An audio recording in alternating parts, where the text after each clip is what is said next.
What's up, everyone? It's me, yours truly, John Valencia, and I'm with... Brian! Welcome back to another particular reaction with... Shoot ka, Brian! Dali! Ayun, bro, for today, may maso-solo tayo. Sa wakas! Diyos ko naman, Barbie. Pagbigyan mo naman kami.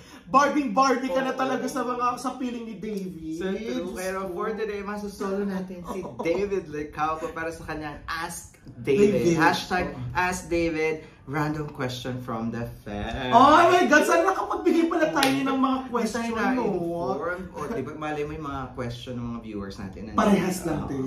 So tingnan natin ano ba mga isasagot nito ni David. At buti na lang solo natin siya for today. Para naman talaga totoong masong-solo mo talaga. Yung akala mo naman nasa harapan mo talaga si David. Ano? Parang iba lang kasing kilig pag si David lang. Ay, ano ba? Ay, excited na akong pasol si David. Kaya let's go! Check this out! 1, 2, 3, let's go!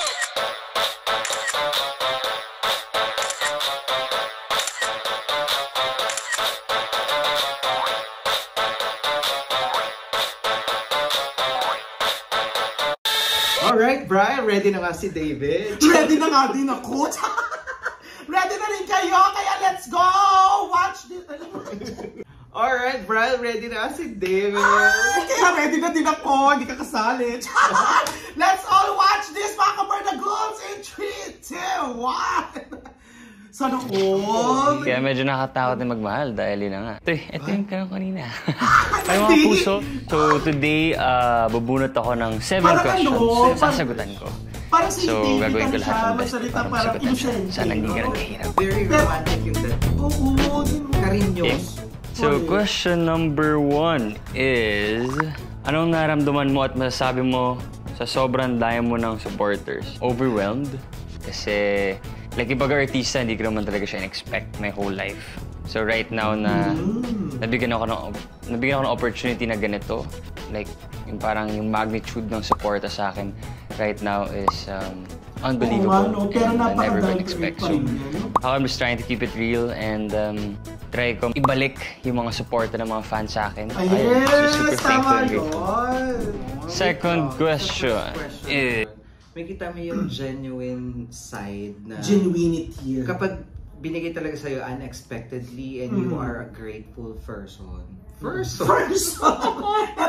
Sorry naman. Kasi nga this person is so So yun, makita mo yung the way he answered it. Ba't ako nag-English? Napaka-genuine. Napaka-genuine. Saka parang natural. Oh, and he really want to give back. Correct. Saka hindi, tama naman talaga yan. Hindi siya yung parang laki agad ulo. Kasi diba yung mga iba, mga artista, mga bata pa lang kasi. Tapos lumaki, tapos nagkaroon ng title as yung ganito na, artista na ganyan. Tapos diba? Saka yun yung mga madaling nalalaos or nawawala. Kasi yung mga ganito magandang foundation. Correct. Pag yung unexpected. Parang Aldab, diba? Hanggang ngayon they're so famous and they love their fans. So ganun yung maganda yung foundation. Correct. So, saka hindi, may sense of David. Saka yung sense of humor ni David, diba nga dati yung yung mga sinasagot niya yung mga tweets sa kanya, saka yung mga comments. Yung yan, ano yun? Ducks ka ba? Di ba? Ducks yarn. Gusto mo ba? Di ba? Kaya alam mo, long way pa yung ma-achieve ni David sa kanyang With this kind of attitude. Yes, madaming susupport at maraming kukuha kay David for sure. Tingnan natin ang second question. Paano magmahal ang isang David Licauco, sabi ni Edna Gaviria. Sobra magmahal. Pag magmahal kasi ako, all out eh. So, lahat binibigay ko. So, yun. Kaya medyo nakatakot na magmahal dahil yun na nga. All out talaga ako when it comes to love. Third question. Parang all out. Parang gusto ko yung all out. Ilalabas ang lahat. Yung wala kayo titira sa sarili mo dahil ibibigay mo lahat. Diyos ko dahil. Kung ano naman yung maibibigay nyo, tatanggapin ko at kakainin ko. Alam mo, feeling ko, yung nasagot niya yan sa Fast Talk with Boy Abuday. Talagang all out siya magmahal. And yun na kasi, ewan ko sure.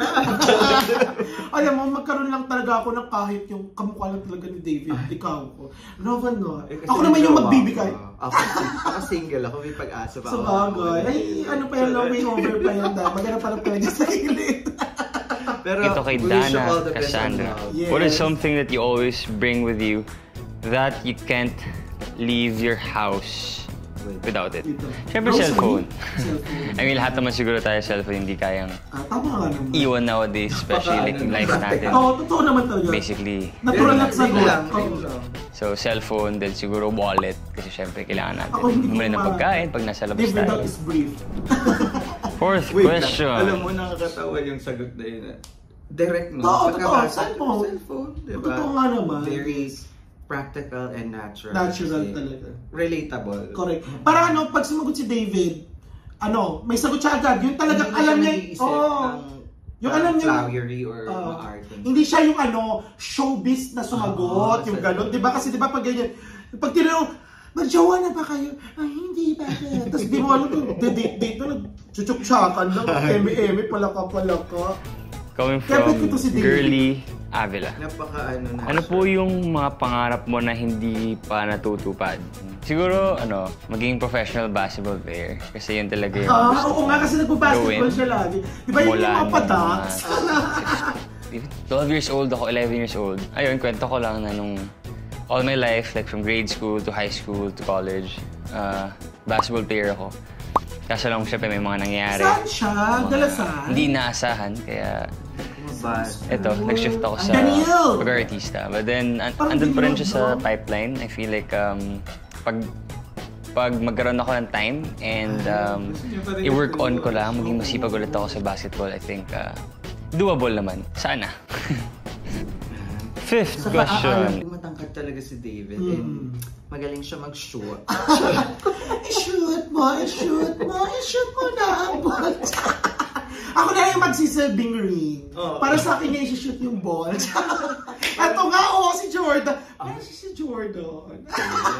Basta ako lucky lang ako today. May push lang talaga natin yung mga sarili natin sa kanya. Is coming from Cassiline Clarissa. May plan ka rin ba i-pursue yung dream mo na makapasok sa PBA? Ito yung tanong ko na. If given the opportunity, yes, of course. Like I said, it's my dream. It's been a dream of mine since I was 11 years old. And just, like being in a court, like with fans. And uy, grabe, tingnan mo. Talagang sinusuportahan ka. Tapos mga kalaro mo magaling. I think yun talagang dream ko.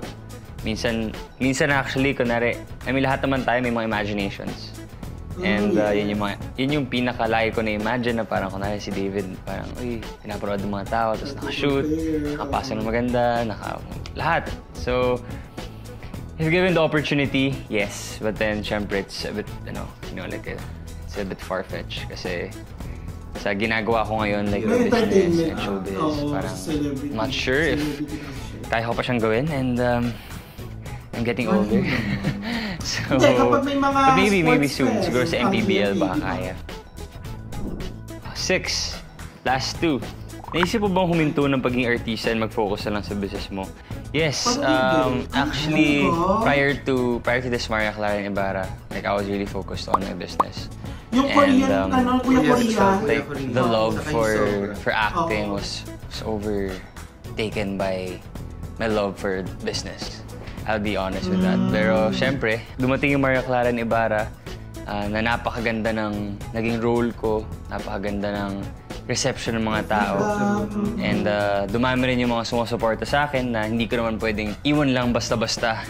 Diba? Kasi, kumbaga, marami nagmamahal sa'yo, invested na rin sila sa'yo.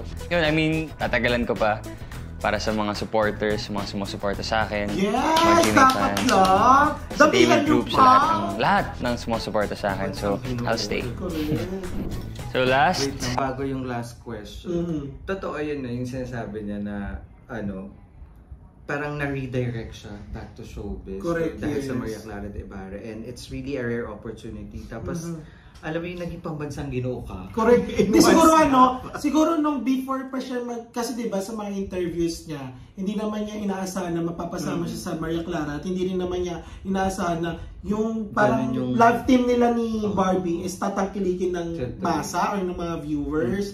Kaya parang siguro before siya Maria Clara, tinayo niya na yung mga business. Para at least meron siyang backup Naka-set plan up if ever na matapos na yung Maria Clara. Kaya sabi niya, diba, hindi naman niya inasahan, diba? Pero after dapat ng Maria Clara, pero ang mas mag-focus siya sa business. Kasi napagsasabay niya until now, the business, Correct. the show business, ang daming business. Sobrang hands-on niya kasi nakikita ko siya sa sa Instagram. Oo, correct. Yes. Kaya umuwi ako ng Pilipinas. Saan niya? Di ba sa may MOA? Meron? Sa Alabang, something like that. Oo, mga ganyan. How do you handle stress and pressure? Halos lahat naman ng tao nasa stress when they overthink. Kapag iniisip nila na kaya ko ba to, pagod na ako, baka kung ano yung iniisip nila sa akin. So what I do is, I just try my best to stay in the moment by meditating, by not using my phone that often. I have a morning routine that is very strictly implemented by me. Is first thing I do, I don't touch my phone. So pag-gising ko, I work out right away. And then I go straight to meditate. I mean, naligo muna ako ng cold bath. Kasi pag cold bath tayo, nervous system natin mas refresh. So hence the more focused self. And then nag-meditate ako. Kasi pag meditate ka, kumbaga, tinitrain yung mind mo na focus on one thing. Pagkalas in-overthinking mo doon. And then, pag nagawa ko na lahat ng morning routine ko, that's the time I start working. I start using my phone. Pero I still manage my social media usage. Kasi maraming negativity doon. Just awareness lang talaga. Kailangan mo lang maging aware kung bakit nangyayari yung mga bagay. And then, just have to keep yourself in the moment all the time. I think that's it. Yes, perfect. There you have it, guys. That is #AskDavid. David Capo. Answer random questions from the fans at solo nga, no? Oo nga. Pero in fairness sa lahat, sa buong interview, isa lang masasabi ko, very genuine. No? Saka ano pa, dalawa pala, natural. Oo, totoo, straight to the point, and walang palabo. Walang palabo. Hindi siya nag-hesitate to share everything. At gusto ko yung hindi niya hinahawakan yung phone. Ano ka hinahawakan? Pag umaga. Follow-up question. Pero hindi, tama rin yun ha. Kasi syempre yung social media, yung activities mo, mo muna yan, step aside mo muna yan, no? And we really have to have a morning routine na wala muna tayong negativity. Correct. Para magandang start. Pero hindi ko kaya yung cold shower. I'm so sorry. Sana ikaw na lang yung shower para nakita mo lagi si David yung naliligo.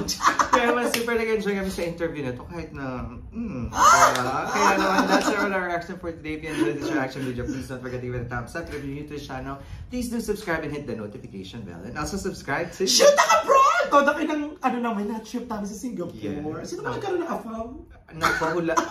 Huwag niyo hulaan, panoorin. Panoorin niyo. Kanino ang mamantika at kanino ang nakasalubong. Ayun naman. Once again, my name is John. And my name is Brad. This is True Asia Diaries. We'll see you to another part of Good on Your Action with Shoot Abroad!